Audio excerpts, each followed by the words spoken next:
번째 시간에는 불교 교육과 서양 교육의 차이, 불교 교육이란 무엇인가에 대해서 알아보는 시간을 가졌고요. 그다음에 이제 두 번째 2차 시간 때는 초기 불교와 남방 불교의 교육과 수행책에 대해서 알아보는 시간을 가졌습니다. 그다음에 세 번째 시간에는 인도의 대승불교, 대승불교 가운데서 중간과 유식이라고 하는 두 가지 핵심 사상에 대해서 살펴보는 시간을 가졌습니다. 지금까지 초기, 초기 불교부터 인도의 대승불교까지 알아보는 시간을 가졌는데요. 이번 시간은 한국 불교에서 그 중추적인 역할을 했던 그 원효 스님과 진울 스님에 대한 사상을 알아보고, 그 다음에 이제 종합적으로 지금까지 살펴본 내용을 바탕으로 해서 현대사에서 사회에 있어서 어, 불교 교육을 어떻게 해야 될 것인가 그 역할을 짚어보고, 그 다음에 교학적인 측면에서 어, 불교 교육을 어떻게 해야 될 것인가도 살펴보는 시간을 갖도록 하겠습니다. 예. 그러니까 이번 시간이 이제 종합적인 내용을 살펴보는 시간이라고 할 수 있겠죠. 예. 그럼 시작하도록 하겠습니다. 원효 스님은 우리가 잘 알다시피 음, 동아시아 불교계에서 상당히 비중을 차지하고 있는 스님입니다. 그러니까 원효 스님은 뭐 여러 가지 그 저서를 남겼지만은 그중에서 이제 대승기신론서와 보통 해동소라고 하죠. 대승기신론서를 금강산매경론이 대표적인 저서라고 할 수 있습니다. 물론 이제 어, 무량수경 종료, 법화경 종료, 아미타경소 등 또 다른 저서도 있지만은 어, 학자들이나 그 여러 스님들이 대승기신론서와 금강산명 삼매경론을 원효 스님의 두 가지 대표적인 저서라고 말하고 있습니다. 예. 네, 내용을 살펴보기 이전에 원효 스님이 활동했던 당시 시대상을 말씀드리지 않을 수가 없는데요. 원효 스님은 617년에서 686년까지 살아셨습니다. 원효 스님이 활동했던 시대는 삼국이 치열하게 서로 싸우고 정립하는 시대였는데요. 원효 스님은 그러한 시대적인 그 정치 상황뿐만 아니라 사성적 분열, 분열의 상태에서도 상당히 그 고뇌하고 고민을 했던 것으로 볼 수 있습니다. 그런 가운데서 원효 스님이 이런 불세출의 저서를 남기셨는데요. 다 시대적인 상황과 맞물려서 이러한 위대한 저술서를 어, 쓰게 된 것 같습니다. 예, 뭐 간략하게 이러한 시대적인 상황을 말씀을 드리고, 원효 스님이 이 대승기신론서와 금강산매경론을 할 수밖에 없었던 이유에 대해서 간혹 학자들은 이와 같이 분석을 하기도 합니다.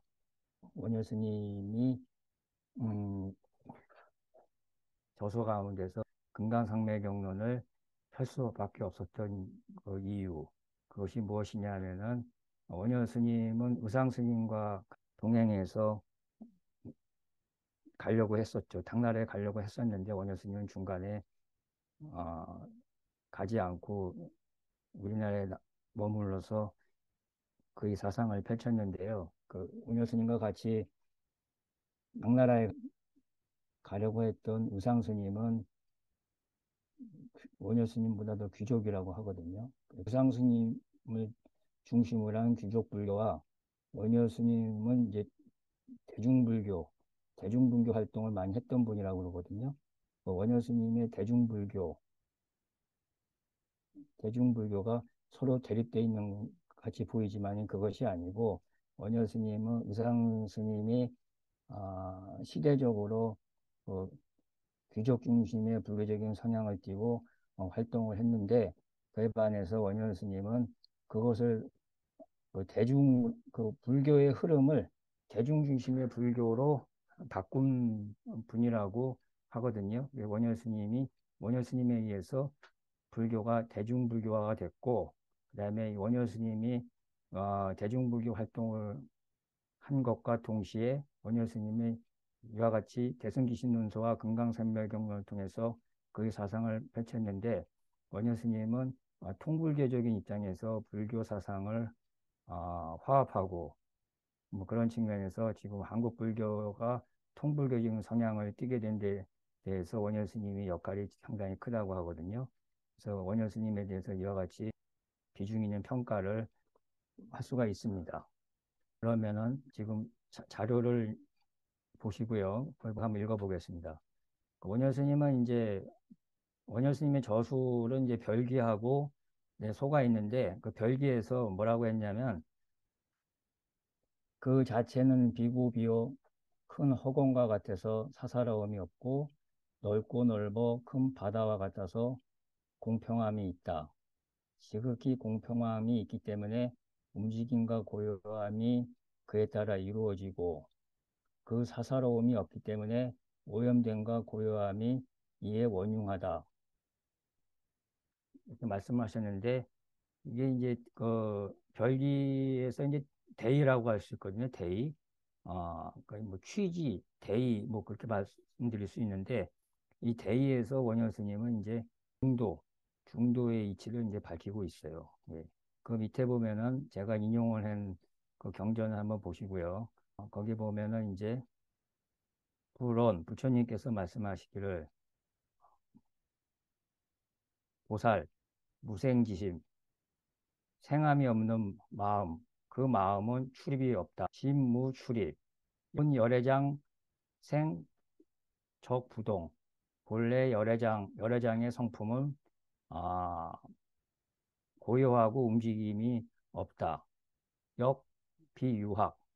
또한 아, 학문이 있는 것도 아니고 배움이 있는 것도 아니고 역비무학. 또한 배움이 없는 것도 아니다. 이 중도의 이치로서 지금 이렇게 그 인용을 하고 있거든요. 그리고 무유학 불학. 그다음에 아, 배움과 배움이 없는 것도 아니다. 이 중도의 법이거든요. 시즉 무학. 이것이 배움이 없는 것이다. 비무유학 시위소학.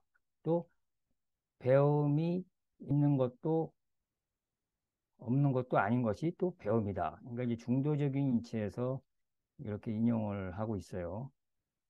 그러니까 부처님이 이렇게 말씀하시니까 대승경전에서 해탈보살이 백불원, 해탈보살이 부처님께 아뢰어 말씀드리기를 존자시요, 존자, 운하가 열애장 성적부동, 무엇이 열애장 성품에 고요하고 움직이지 없는 것입니까? 이렇게 해탈보살이 부처님께 여쭤보니까 뭐라고 그러시냐면, 부처님께서 말씀하시되, 열애장자 생멸 여지상 은리불현. 열애장이라는 것이 무엇이냐면은 생하고 멸하고 살해함으로써 아는 그 형상이 숨어 있어서 나타나지 않는 것이다. 시 열애장 성적 부동. 이것이 열애장의 성품이 고요하여 움직이지 않는 것이다. 열애장은 이제 그 우리 마음속에 숨어져 있어서 나타나지 않는 것이다. 이제 그런 의미거든요. 이제 원효 스님은 이제 이러한 경전의 말씀, 대승경전의 말씀을 이제 인용을 했는데, 왜 인용을 했는가 하냐면은 이따가 이제 제가 표로 정리한 게 있는데 그걸 살펴보면 잘 아실 수 있는데, 원효 스님은 이제 일심에 의해서 수행을 닦아서 열반 해탈의 경지에 갈 수 있다고 말씀하셨거든요. 근데 이제 마음의 일심으로 돌아가서 열반의 해탈에 도달할 수 있지만, 우리 마음은 진여문과 생멸문으로 나눠져 있어가지고 무명의 영향을 받아서 번뇌의 물결이 일어나서 열반이나 해탈에 도달하지 못한다. 뭐 그렇게 말씀하시는데 그게 열애장이라고 하는 마음의 흑성 때문에 그렇다는 거예요. 이렇게 열애장이라고 하는 게 열애의 부처님과 같은 열애의 그 본성을 갖고 있지만은 그것이 무명의 영향을 받을 때는 열반이나 해탈을 못하고 반면에 무명을 타파하고 이제 깨달음을 향해서 가게 되면은 이제 부처님, 붓다와 같은 경지에 갈 수 있는데 그게 열애장이라는 거예요. 이 열애의 성품이 이렇게 나타나지 않고 있다. 이제 그런데 그 열애장의 성품은 원래는 동각심으로서 고요하고 움직이지 않는 것이다. 이런 거거든요. 그거를 이제 나중에 나올 내용과 같이 제가 미리 말씀을 드렸어요. 그 다음에 이제 해탈보살이 이제 부처님께 뭐라고 말씀을 드리는가 하면은 존자시여 운하가 생멸 여지상 무엇이 생하고 멸하여 생각하여 알게 되는 상이냐 상입니까? 이렇게 이제 부처님께 여쭤보니까 불언 보살 이무가부 양유가부 이치상으로 가함이 없는 거냐? 만약 가함이 있다면은 즉생재념 모든 생각이 생겨난다. 어? 그러니까 이제 생각이 사려분별해 가지고 생각이 나면은 발생하면은 천사만여 천 가지 생각과 만 가지 이것도 생각열자거든요. 만 가지 생각이 일어나는데 이것이 생하고 멸하는 상이다. 이렇게 이제 부처님께서 말씀을 해탈보살이 질문에 말씀을 하시면서 보살이요, 해탈보살이요, 관본성, 상리, 자만족, 본성의 상이 이치상으로 꽉 차 있으면 안하라. 천사만여, 천 가지 생각과 만 가지 생각이 있는데 도위 동난, 움직이고 혼란스러움이 있게 된다. 그래서 실본심망, 본래의 마음의 본각심을 잃어버리게 된다. 이런 이제 말씀을 하고 계시거든요. 그래서 인용은 이제 여기까지 하고 그 다음에 이게 그 중도에서 이제 파악하고 있다는 거를 이제 말씀을 드린 거예요. 이제 예. 그러면은 이제 이게 이제 금강산매경론의 서품에 나오는 내용이거든요. 그래서 이제 인도 이치를 이제 결론적으로 어떻게 그 부처님께서 말씀하고 계시냐면은 그 위에 이거 보세요.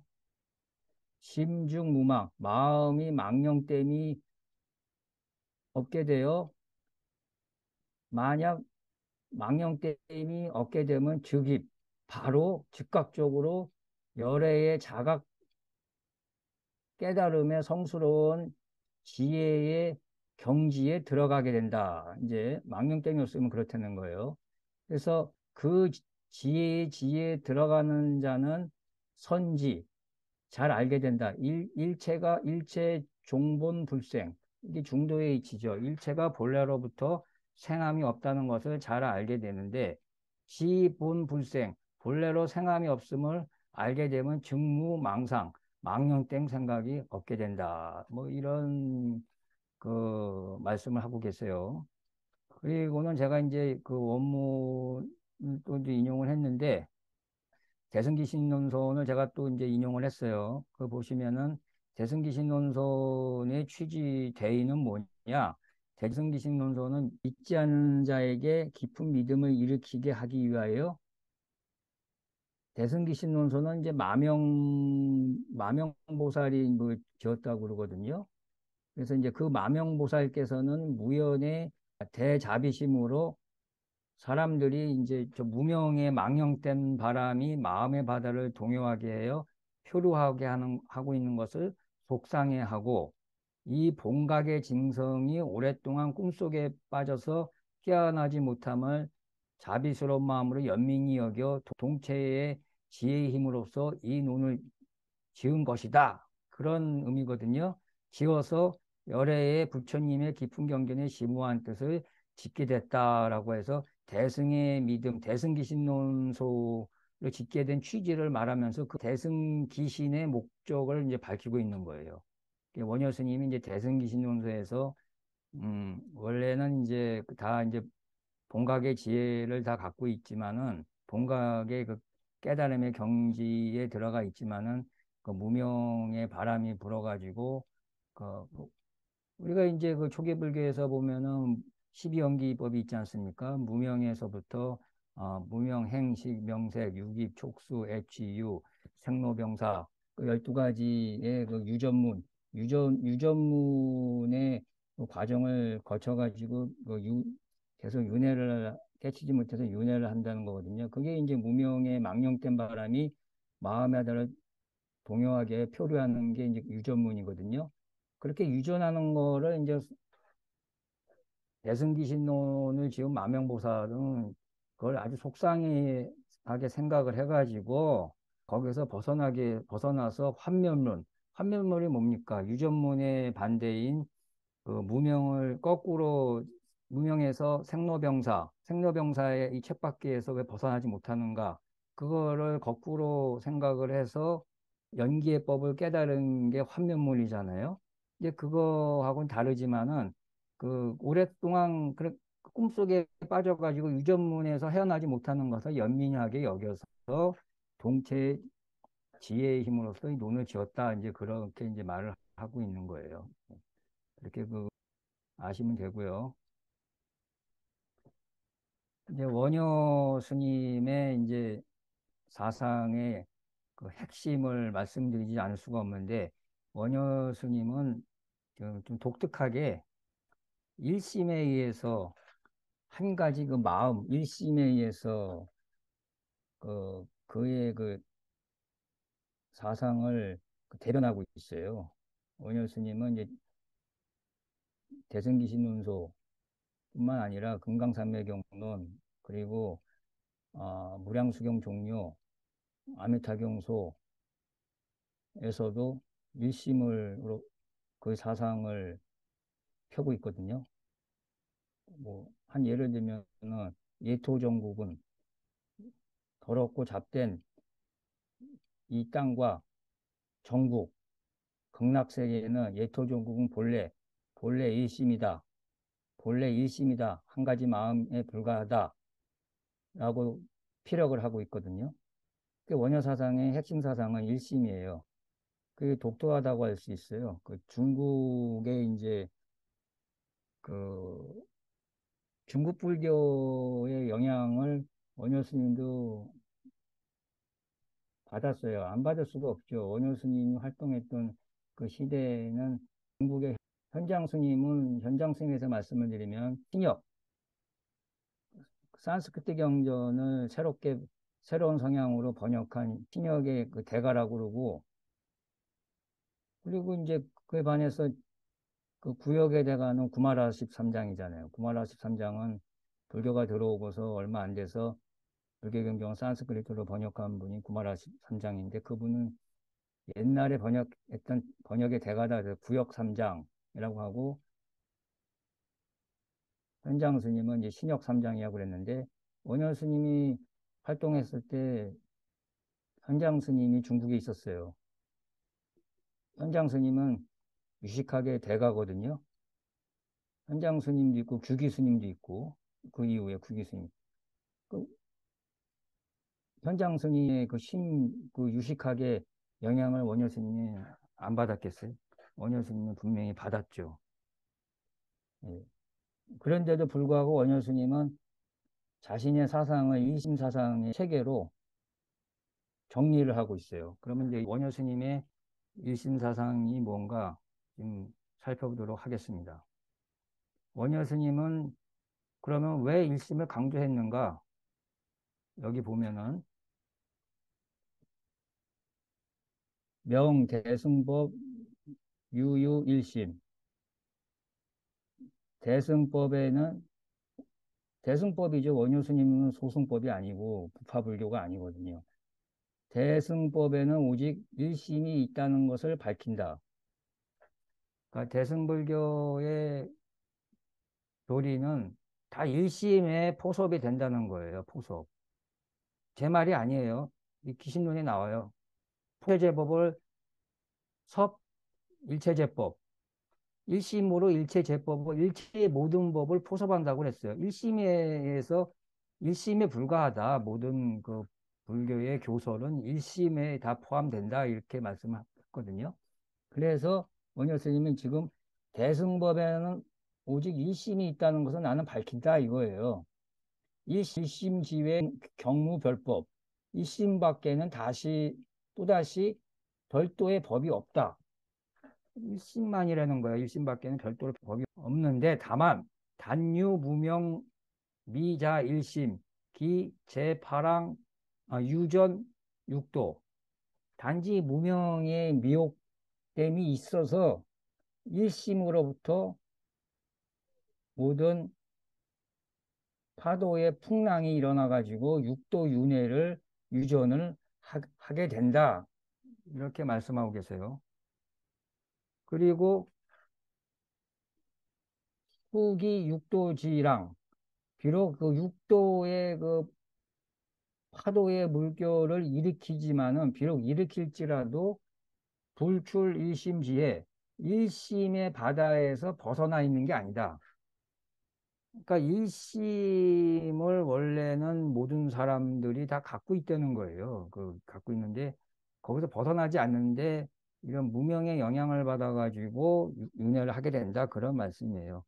양유 1심 동작 6도. 그런 다음에 이제 1심이 동작을 해서 움직여가지고 6도에 움직인다는 거. 6도에 동작해서 6도에 윤회하게 된다. 이제 그런 말씀이거든요. 그러면 그거를 보살이 그걸 보고 가만히 있을 수 있어요? 그 뭐라고 그러세요? 이제 원효 스님이 고득 발홍 홍제 지원. 그러므로 나는 큰 부재의 원을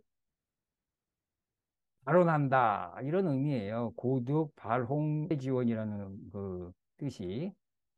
그러니까 부재의 중생을 구제하겠다는 나는 원을 발언한다. 이제 그런 의미인데요. 그러면서 뭐라고 그랬냐면 육도 불출 일심. 그 육도는 일심에서 벗어나지 않는다는 거예요. 예.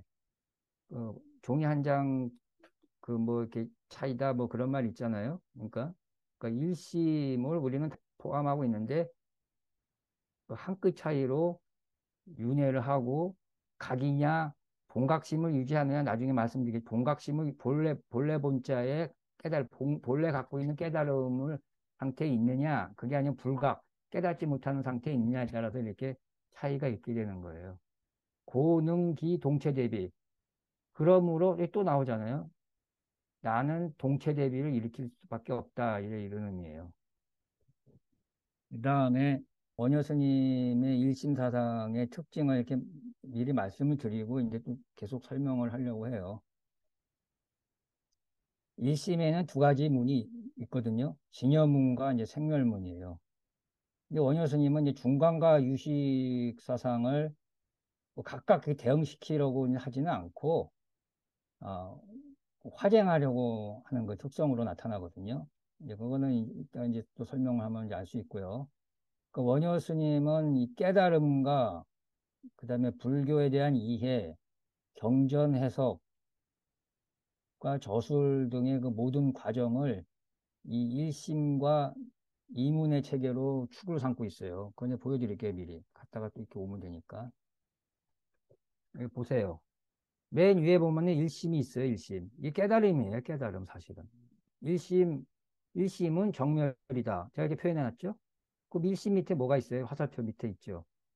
열애장, 이 열애장이라는 거를 간과하면 안 돼요. 열애는 뭐예요? 부처님, 부처님의 씨앗. 열애의 창고가 뭐 숨긴다는 은자도 되고, 그게 열애의 성품이 숨겨져 있다는 거거든요. 예? 있는데 그걸 발현하지 못하기 때문에 일심 깨달음 못 간다는 거거든요. 그 열애장은 심진여문과 심생명문으로 이렇게 나눠져 있다. 이렇게 보고 있는 거예요. 예. 요거는 이따가 이제 쭉 설명을 드릴 거예요. 또 앞으로 갈게요. 보여드리기 위해서 제가 말씀을 드린 거예요. 자, 그러니까 원효 스님의 사상은 일심과 심진여문과 심생멸문의 체계로 축을 삼고 있다가 좀 전에 보셨죠? 그 뭐 이해가 된 거로 보고요. 표면적으로 이해가 되셨죠? 이제 기신론소에서는 이제 이 진여, 진여문의 진여에 대해서 어떻게 이제 원효 스님 말씀하고 계시냐면은 읽어볼게요. 진여라는 것은 버릴 것이 없으므로 진이고 하나도 버릴 게 없다는 거예요. 그 다음에 버리고 세울 것에 대해서 중도적인 측면에서 설명을 하고 계시는 거예요. 버릴 것이 없어 무견 버릴 견자 있거든요. 버릴 것이 무견이기 때문에 진이고 버릴 것이 없으면 참된 진이고 세울 것도 없어요. 중도의 이치에서 설명하는 거니까 세울 것이 없으므로 여의다. 이 진여의 본체는 버릴 것이 하나도 없다. 일체법이 모두 진이기 때문이다. 또한 세울 것도 없다. 일체법 모두 여 같기 때문이다. 그래서 이 심진여의 그 윗단계에 있는 윗단계에 열애장이 있고 그 열애장의 위에 일심이 있잖아요. 그 일심은 모든 법을 포함한다는 거예요. 일체법 모두 여 같기 때문에 일심에서 모든 법을 포함한다는 거죠. 그냥 독특하죠, 상당히. 원효 스님은 따지고 보면은 인도의 대승불교 사상을 이어받았거든요. 저는 어떻게 파악하고 있냐면은 뭐 다르게 생각하는 사람도 있겠지만은 원효 스님까지가 교학불교를 하신 것 같아요. 우리나라 한국 불교사에 있어서 원효 스님이 위대한 이유가 인도 불교를 새롭게 번역한 현장 스님의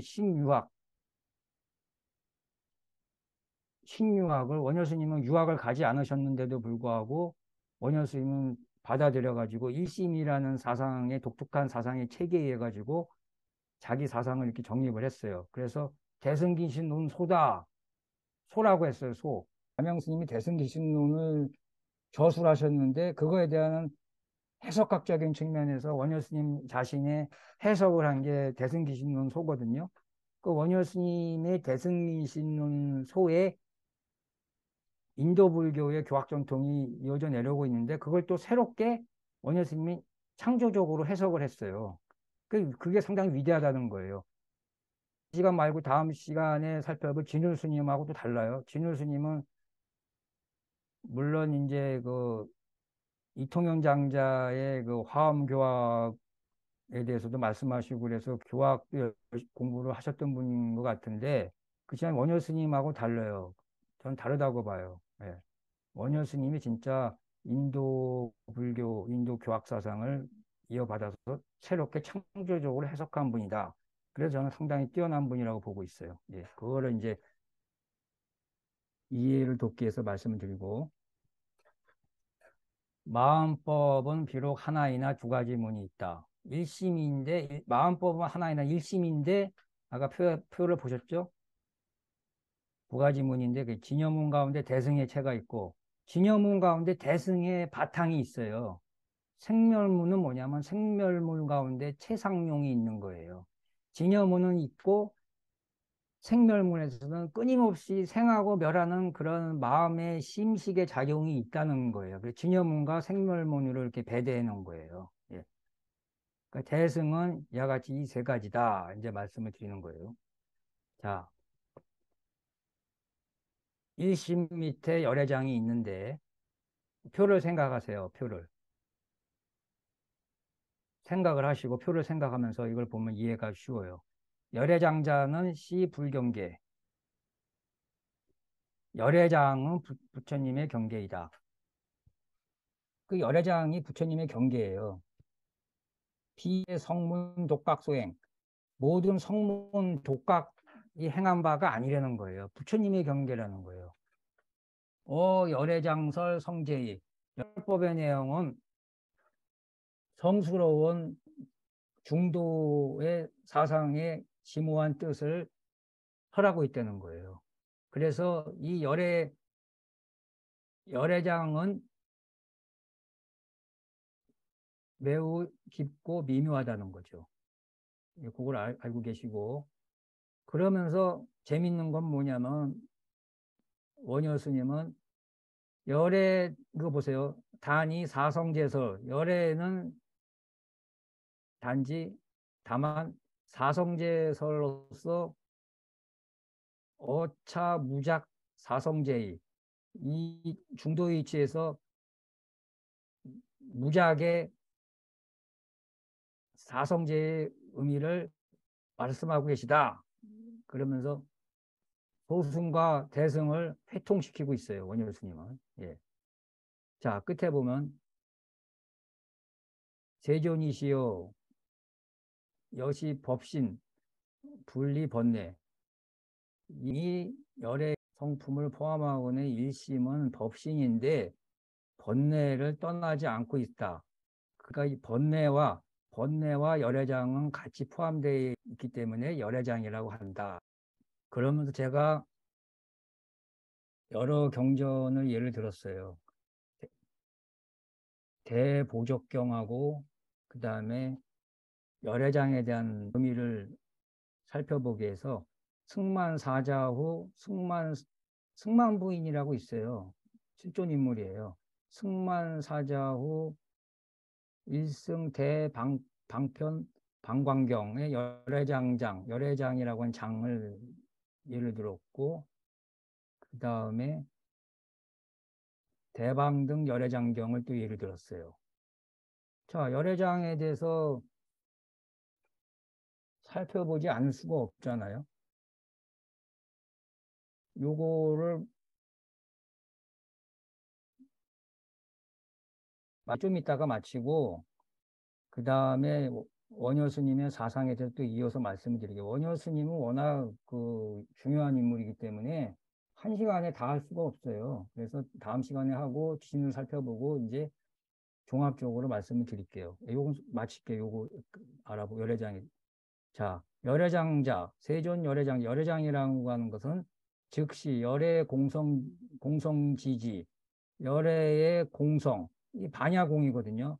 우리 그 지난 시간에 반야공 우리 배웠잖아요. 학습했잖아요. 열애 공성의 지혜라는 거예요. 열애의 공성의 지혜. 열애장은 이 공성을 모르면 몰라요. 열애장도. 그러면서 뭐라고 그랬어요? 열애장이라는 것은 또 얘기하고 있어요. 이렇게. 경제에 나오잖아요. 예로서 이렇게 경에 딱 증거가 되잖아요. 일체 성문 독각 소미증 미증견. 일체 성문과 독각의 경계에 있는 사람은 일찍이 본 적도 없고 일찍이 얻은 적도 없다. 보지도 못하고 얻지도 못한다는 의미예요. 그러니까 열애장이라는 거는. 성문 독학은 알 수도 없다. 이제 그러면요. 그러면서 유불요지 급 능작증. 둘 다 각자만이 요지 깨달아 알고 능이 또 깨달음에 들어간다. 이제 그런 걸 말하고 있어요. 예. 자, 그 다음에 승만사자오 일승 대방편 방광경에서는 뭐라고 그랬어요? 그 열애장의 그 성제라고 하는 것은 매우 기쁜 뜻이 있다는 것을 말하고 있고 아주 미세해서 알기가 어렵다. 사량 경계로는 도달할 수 없다는 거예요. 예. 그 일체 세간에서는 믿지 못한다는 거예요. 왜냐? 그 말씀이 매우 깊다는 거예요. 깊기 때문에 열애의 지장, 열애의 장과 열애의 씨앗과 열애장이라는 것은 시지 열애의 경계라는 거예요. 또 여기 또 강조하고 있어요. 비일체 성문. 일체 성문과 연각은 알지 못한다는 거예요. 이 뜻을. 예. 대승의 입장에서 계속 이렇게 얘기를 하고 있어요. 예. 그 다음에 이제, 뭐야. 대방 등 열애장경에서는 또 뭐라고 하냐, 열애장에 대해서. 이 경전을 살펴보므로써 이제 아까 보여드렸던 그 열애장, 표에 나타난 열애장을 이해할 수 있는 거예요. 예. 그 열애장이라는 거는 이제 여기 보세요. 부처님 뭐라고 그러세요? 이 불안, 내가 불안으로 깨달은 이 부처님의 눈으로서 일체 중생을 보건대 일체 중생을 보면 탐욕, 탐욕, 진해, 썩냄, 어리석은 탐진치 삼독이에요. 탐진치 삼독의 모든 번뇌 가운데 일체 중생이 삼진치 삼독의 번뇌 가운데 있는데 그런데도 불구하고 열애의 지가 있다는 거예요. 열애의 지가 있고 열애의 지혜가 있고 유열애지 또 유열애안 열애의 눈이 있고 그다음에 열애의 몸이 있다는 거예요. 예. 그거를 누누이 강조하고 있는 거예요. 예, 예.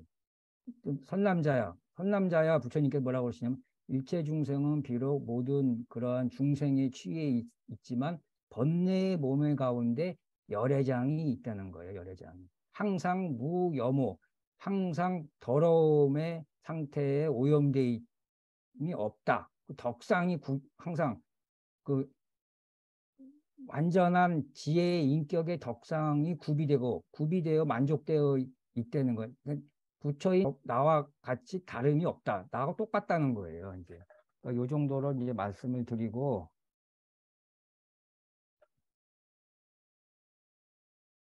이렇게 아시면 되는 거예요. 이제 원효 스님 뭘 말씀하고 계신다는 거를 이제 1심에서 전개되는 사상을 이제 표를 통해서 쭉 살펴보고 결론을 맺고 그 다음에 그런데 참 원효 스님의 사상을 모든 원효 스님의 저서를 제가 통틀어 가지고 다 말씀드릴 수는 없어요. 제가 핵심적인 거 말씀을 드리고 짧은 시간에 말씀을 드리는 거니까 원효 스님의 사상이 의미하는 게 뭔가 좀 파악하시면 돼요. 예.